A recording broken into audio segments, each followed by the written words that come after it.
Se traiter en première classe comme un acte d'amour et de considération, envers soi-même et envers son entourage. Se donner les moyens de prendre soin de soi, de sa santé mentale et de son développement personnel.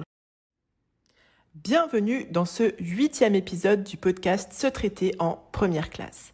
Dans cet épisode, je vais te parler des croyances limitantes qui empêchent les femmes de se considérer comme une priorité dans leur quotidien.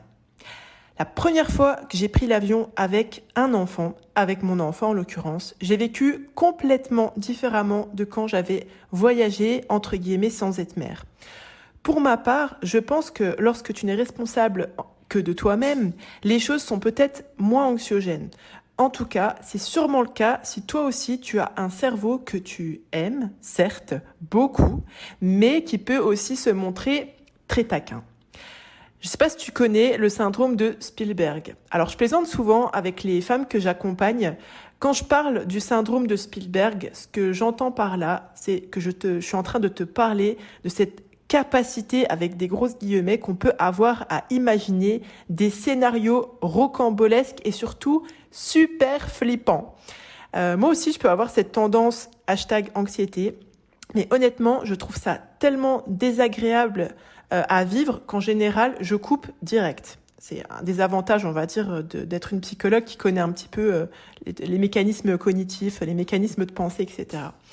Mais alors, quand tu prends l'avion et que l'équipe du vol t'explique qu'en cas d'accident, que Dieu nous en préserve, tu es censé d'abord mettre ton masque à oxygène sur ton visage à toi et pas sur la prunelle de tes yeux, alors je sais pas pour toi, mais moi, mon cœur de maman, il a fait un tour sur lui-même.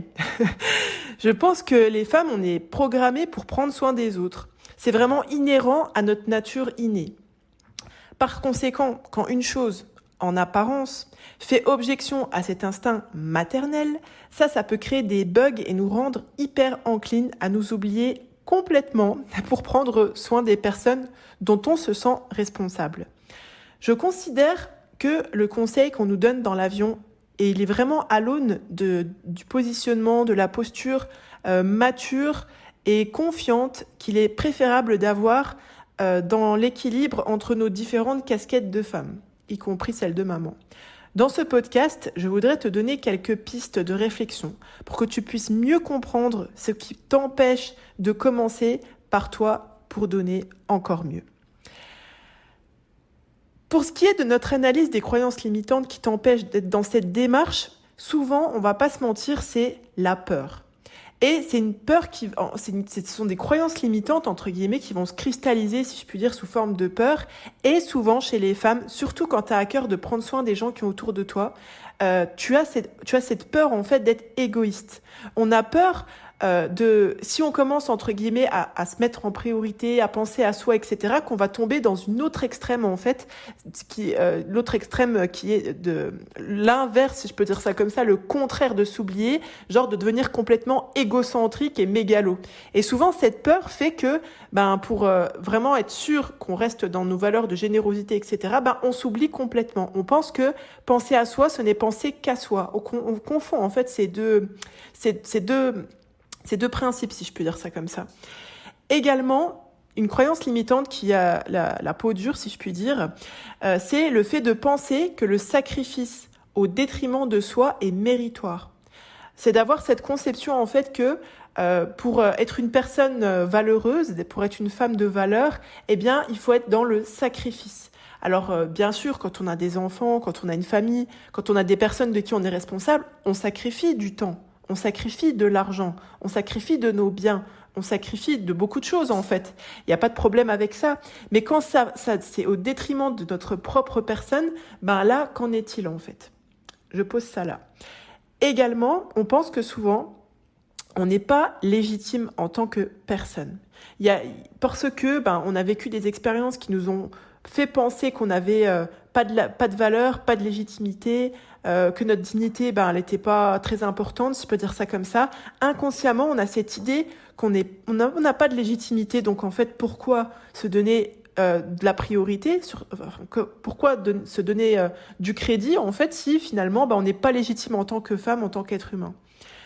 Et également, une autre croyance, entre guillemets, souvent, une croyance limitante, c'est que les personnes qui osent se prioriser un petit peu sur elles-mêmes, ce sont les personnes qui manquent d'humilité. Je pense que avoir de l'humilité, c'est une chose.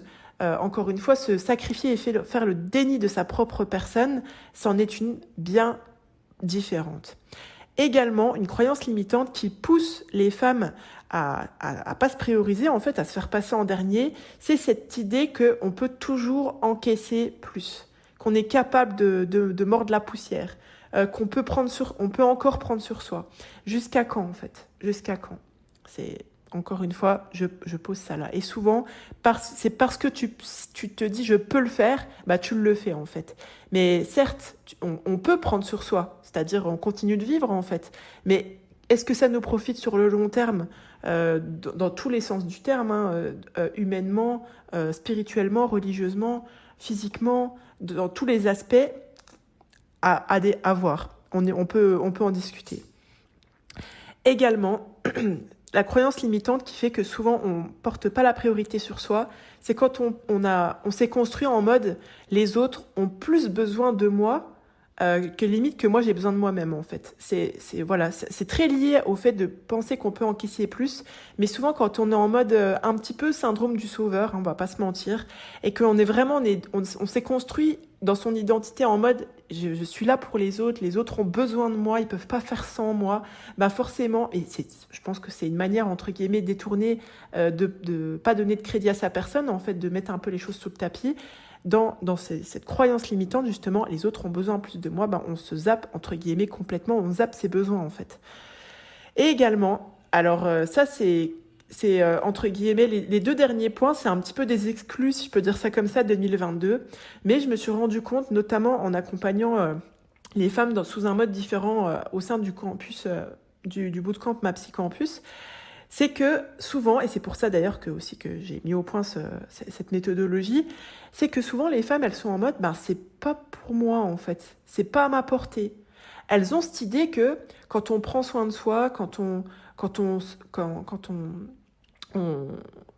met un peu de on s'autorise à se mettre en priorité, quand on s'autorise à se traiter en première classe, elles se disent c'est pas pour moi, en fait. Il y a des femmes pour qui c'est fluide, c'est comme s'il y a des femmes pour qui c'est normal, en fait, elles sont toujours cette idée de légitimité, elles savent comment faire, et moi je sais pas, en fait. Genre, moi je suis un rebut de la société, quoi. C'est pas à ma portée, c'est pas pour moi. Il y en a pour qui c'est normal et c'est légitime de se traiter en première classe et de se donner un peu de priorité, et pour d'autres non. Et elles sont en mode c'est pas à ma portée. Et ça, c'est aussi, entre guillemets, au travers des outils que je donne dans le bootcamp MAPSI Campus, je veux montrer aux femmes que c'est à la portée de toutes les femmes, en fait, de prendre soin de soi pour justement, après, être présente pour sa famille, pour les personnes qui comptent sur nous, pour les personnes dont on est responsable, d'une manière vraiment plus qualitative, si je peux dire ça comme ça. Et puis, le dernier point qui est très lié à ce que je viens de vous dire, c'est aussi, je sais pas comment faire. C'est impressionnant. Ça se voit, je pense, sur les réseaux sociaux parce que c'est quelque chose qui est beaucoup mis en avant. Le fait de prendre, et que je mets en avant aussi pour encourager les femmes à le faire, à se prendre des moments pour soi, en fait. Comment on fait pour se recharger ? Comment on fait pour se construire en tant que femme, pour se bonifier en tant que personne, pour se bonifier en tant que femme, si vous me permettez l'expression ? C'est comme si on ne sait pas comment faire, en fait. Souvent, et il y a souvent ce truc du skincare, des soins de la peau, du fait de saper, de s'habiller, etc., qui limite un petit peu le fait de prendre soin de soi et de se mettre en priorité à tout l'aspect un petit peu matériel et extérieur. Or, prendre soin de sa santé mentale, de son autonomie émotionnelle, en fait, de soi, d'un point de vue intérieur, en fait, spirituel, religieux, etc., c'est extrêmement important. Et de mettre de l'intention et de la conscience là-dessus, c'est super bénéfique pour soi-même, pour se mettre en priorité, et aussi, c'est quelque chose qui rejaillit après sur les personnes qui sont autour de nous. Voilà. J'espère que ces quelques pistes vont te permettre de comprendre comment peut-être certaines croyances limitantes que tu as, elles t'empêchent de te prioriser dans le quotidien. Je serais ravie d'avoir vos retours, même voir si vous voulez me dire quelle case vous avez l'impression de cocher dans toutes les croyances limitantes dont je vous ai parlé aujourd'hui. N'hésitez pas à me contacter sur Instagram @Emily_ ou _Antoine ou sur le Instagram Ma Psy en ligne chez moi.